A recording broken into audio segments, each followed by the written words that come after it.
கோவை மாவட்டம் வட்டமலைப்பாளையம் அருகே இளம்பெண்ணை கொலை செய்து உடலை எரித்த தமிழ்ச்செல்வன் என்ற இளைஞரை செல்போன் சிக்னல் உதவியுடன் துடியலூர் போலீசார் கைது செய்தனர்.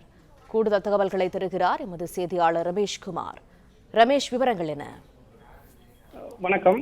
கோவை மாவட்டம் துடியலூர் அருகே உள்ள வட்டமலைப்பாளையம் பகுதியில் செயல்பட்டு வரும் ஒரு தனியார் கல்லூரியின் பின்புறம் உள்ள புதரில் இளம்பெண்ணின் சடலம் பாதி எரிந்த நிலையில் கிடந்தது கடந்த 2 நாட்கள் முன் தெரிய வந்தது. இதுகுறித்து கிராம நிர்வாக அலுவலர் கொடுத்த தகவலின் பேரில் சம்பவ இடத்திற்கு வந்த துடியலூர் காவல் ஆய்வாளர் தவசியப்பன் தலைமையிலான போலீசார் சடலத்தை மீட்டு விசாரணை நடத்தினர். இதில் உயிரிழந்த பெண் செங்காலிப்பாளையம் பகுதியைச் சேர்ந்த அனிதா என்பதும் இவர் அங்கு காய்கறி கடை நடத்தி வருவதும் தெரிந்தது. இவருக்கு ஏற்கனவே திருமணமாகி ஒரு குழந்தை இருப்பதும் அவர் பக்கத்து வீட்டான தமிழ்ச்செல்வன் என்பவருடன் பழக்கம் இருந்ததும் தெரிய வந்தது.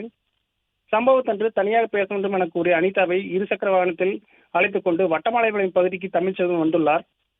அப்போது அங்கு இருவருக்கும் இடையே வாக்குவாதம் ஏற்பட்டுள்ளது. இதில் ஆத்திரமடைந்த தமிழ்ச்செல்வன் அங்கிருந்த கட்டையால் அனிதாவின் தலையில் தாக்கியுள்ளார். படுகாயம் அடைந்த அவர் சம்பவ இடத்திலேயே உயிரிழந்துள்ளார். இதையடுத்து கொலையை மறைக்கவும் பெண்ணின் அடையாளத்தை மறைக்கவும் தனது இருசக்கர வாகனத்திலிருந்த பெட்ரோலை எடுத்து சடலத்தின் மீது ஊற்றி தீ வைத்து விட்டு அங்கு தப்பிச் சென்றுள்ளார். இதையடுத்து அனிதாவின் செல்போன் எண்ணை வைத்து துப்பு துலக்கியதில் தமிழ்ச்செல்வன் பிடிபட்டார். பிளே ஸ்டோர் மற்றும் ஆப் ஸ்டோரில் இருந்து பாலிமர் செயலியை QR கோடு மூலம் பதிவிறக்கம் செய்யுங்கள். செய்திகளை உடனுக்குடன் பெறுங்கள்.